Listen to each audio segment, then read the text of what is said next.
Hi, I am Narendra Reddy Sidhu, consultant physician, medical hospital, and then fellowship in infectious diseases.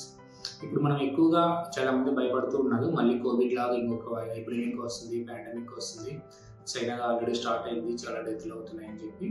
అది మెటానిమో virus, human మెటానిమో virus. Actually ఈ virus నుంచి ఏంటంటే మన దగ్గర already 3 months back కూడా కొన్ని కేసులు అడ్మిట్ అయి ఉన్నాయి, బాగుండేది ఎక్కువగా అయిపోయి ట్రీట్మెంట్ తీసుకుని డిశ్చార్జ్ కూడా అయి ఉన్నాయి. కాకపోతే ఇది ఎలా వస్తుందంటే జస్ట్ లైక్ మనకు ఫ్లూ వైరస్ ఉంటుంది, ఇన్ఫ్లుయెంజా లాగా ఆ టైప్ ప్రెజెంటేషన్తో వస్తుంది. సో ఇది మనం భయపడవలసిన పని లేదని చెప్పలేము, అంటే మనకి ఏమైనా భయపడాల్సిన పని లేదా అంటే మన వాళ్ళ నెగ్లిజెన్స్ ఎక్కువైపోతుంది. సో ఎక్కువగా కమ్యూనికేబుల్ డిసీజ్ కాబట్టి ఎక్కువ మందికి డిసీజ్ వచ్చే ఛాన్స్ ఉంటుంది.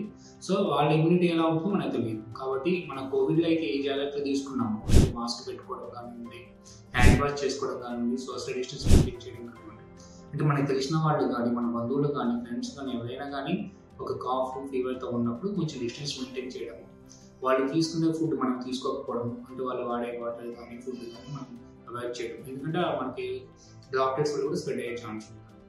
సో అలా మెయింటైన్ చేస్తూ డిస్టెన్స్ మెయింటైన్ చేస్తూ మనకి వెంటనే కాఫ్ వచ్చేస్తుంది, స్ఫోటం వస్తుంది, డ్రై కాఫ్ వస్తుంది, థ్రోట్ పెయిన్ ఉంటుంది, ఫీవర్ బాడీ పెయిన్స్ వస్తున్నాయి అంటే నెగ్లెక్ట్ చేయకుండా దగ్గరలో ఉన్న కన్సల్టెంట్ ఎవరైనా రిజిస్టర్డ్ క్వాలిఫైడ్ డాక్టర్ని మీట్ అయ్యి వాళ్ళు చెప్పిన జాగ్రత్తలు తీసుకుంటే ఎటువంటి ప్రమాదం ఉంటుంది. అలా కాకుండా ఏమి సీరియస్ ప్రాబ్లం కాదు అంట అని చెప్పి నెగ్లెక్ట్ చేసి మనకి ఎక్కువగా ఆయాసం వచ్చేదాకా, సేమ్ యాజ్ మన కోవిడ్ టైంలో ఆయాసం మనకు తెలియదు అనమాట. మనం పల్స్ ఆక్సిమీటర్ చెక్ చేసుకుంటే అది సాచురేషన్ 70కి 60 కూడా పడిపోతున్నా కానీ పేషెంట్కి ఆయాసం అనేది తెలియడం లేదు. సో ఆ టైప్ ఆఫ్ ప్రెజెంటేషన్ కూడా ఉంటుంది మనకి మెటానిమో వైరస్. కాబట్టి మనకి కాఫ్ వచ్చి ఫీవర్ వచ్చిన వెంటనే మన కోవిడ్లో పల్స్ ఆక్సిమీటర్ ఒకటి ఉండేది, చెక్ చేసుకుని సాచురేషన్ ఎంత ఉంటుందని చెక్ చేసుకుంటూ ఇక దగ్గరలో ఉన్న క్వాలిఫైడ్ డాక్టర్ని మీట్ అయ్యి ఆయన చెప్పిన జాగ్రత్తలు తీసుకుంటూ ఉంటే భయపడాల్సిన అవసరం లేదు.